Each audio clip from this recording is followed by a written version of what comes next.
Rev up your engines!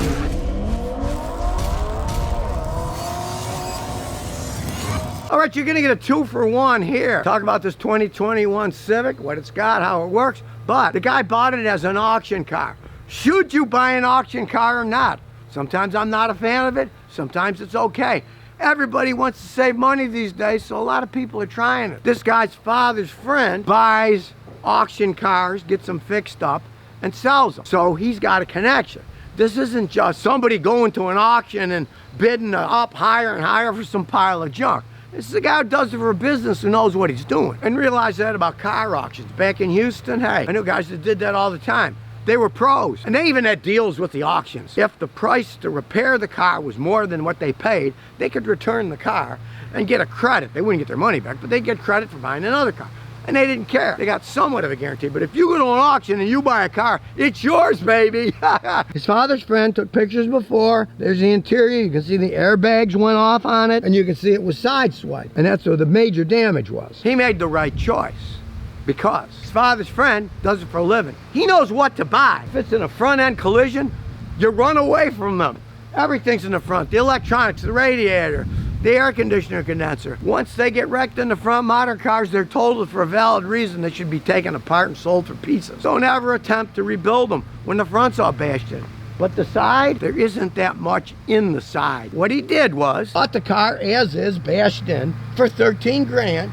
This is the smashed inside. He spent $6,000 in body work through his father's friend. Who knows people who know what the heck they're doing? And check it out. The interior is perfectly fine now. Sure, it's got one little dent down here, but I mean, who really cares? Let's not be fanatics about this. As you can see, everything in it works. It doesn't have very many miles.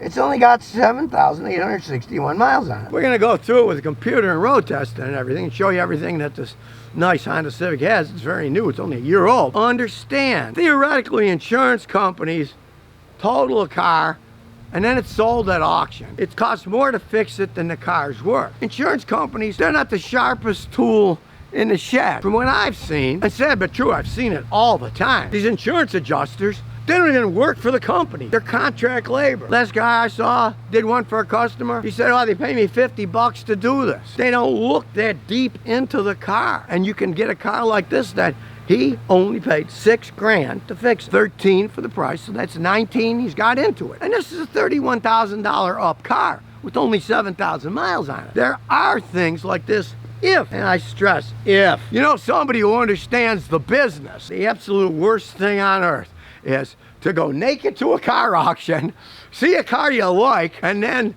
buy it only to find, oh man, this thing doesn't even have an engine in it.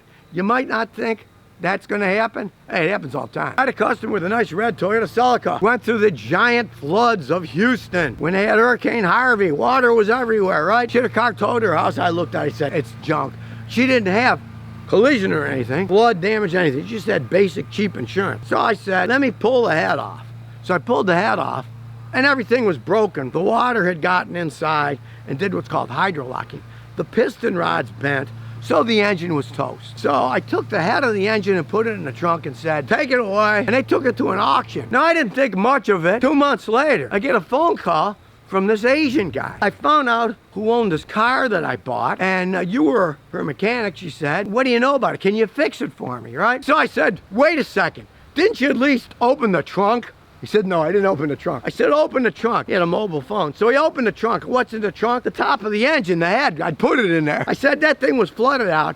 The engine's been inside. It's basically worthless. Well, how much did you pay for it? Got paid 3 grand for that car. And that was a long time ago. That was 30-something years ago. You, as a private individual going to a car auction, you're just taking pot luck. Now, on the other hand, this guy's father's friend, he obviously knows what he's doing. He's only got $19,000 invested in a $30-something thousand car. Now, we saw the damage from the pictures. That's obvious. What you always want to hope is that it wasn't sideswiped and then rolled into the ocean because salt water will destroy him.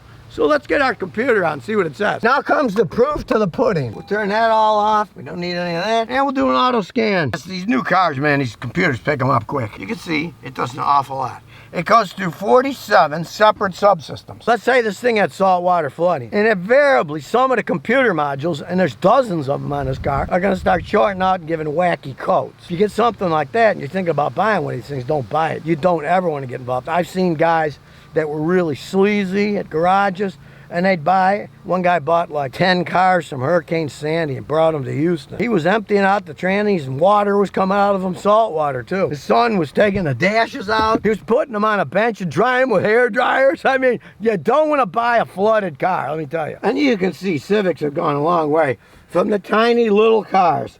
They got electronic parking brakes.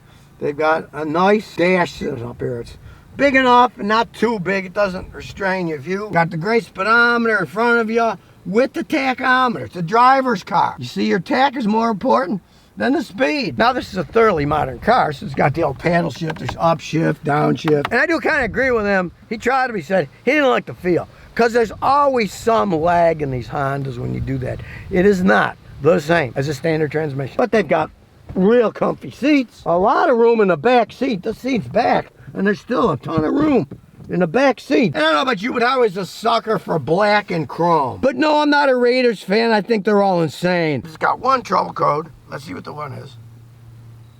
Electronic power steering has a code. Vehicle speed system failure. Now, I'm not a fan of these vehicle speed assistance systems. They don't work all that great. They're not going to save you from yourself if you drive like an idiot. Well, start it up and check something. Starts right up. It's a Honda. Interesting.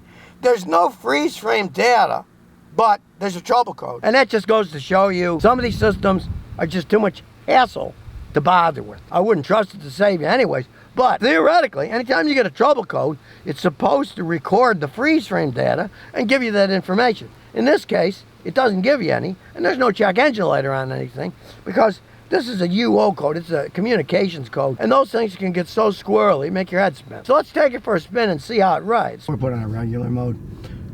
First thing I noticed, it's Honda Civic, but man, it rides smooth. The work that the guy did on it, so far as I can tell, it's excellent work. It's not clunking, it's not bumping, it tracks perfectly fine on the highway. He told me he's got no problems on the highway, driving it around.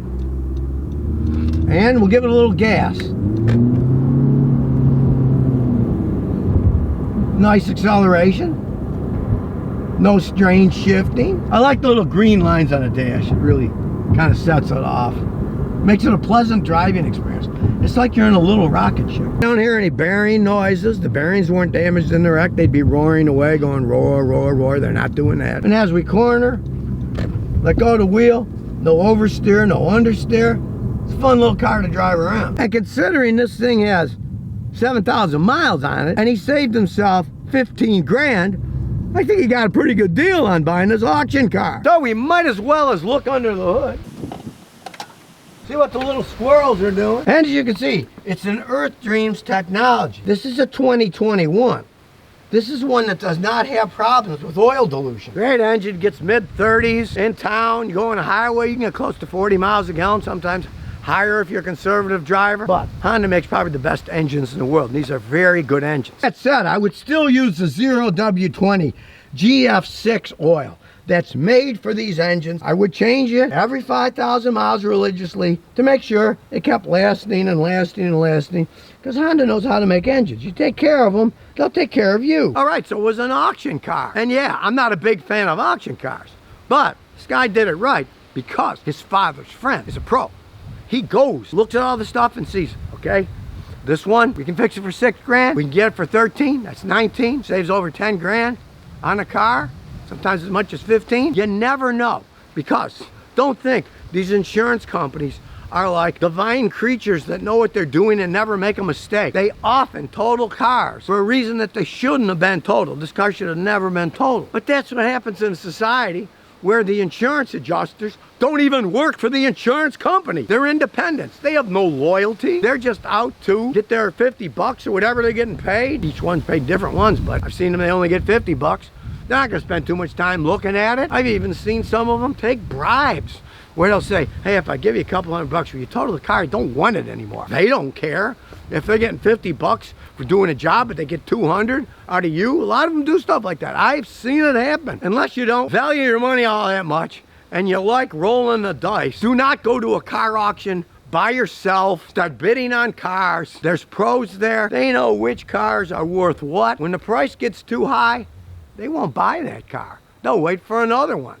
They're not going to overpay. You're there, you like a car, you think, oh, you don't know what shape it's in. Generally, they're undrivable. You have no idea. But if you find a pro like the guy's father's friend, hey, give them business. There's a nice little niche for guys like that. Find the ones that look like they're decent cars, fix them up, and sell them on. They're not stupid people. They're not going to buy when the whole front end's all crushed in, because they know, well, that may never work. Or if it was a flooded car like Hurricane Sandy, I mean, come on. Nobody's going to touch a saltwater flooded car that knows their business. But if you don't know the business, you might end up buying one of those. So leave it to a pro. I'm not saying you can't buy one of these things, but let the pro pick it out for you. It makes a lot more sense than just gambling on your own and then getting stuck with a car that's got serious problems. This car doesn't have any serious problems. It's a good car, but he went through a pro. So if you never want to miss another one of my new car repair videos, remember to ring that bell.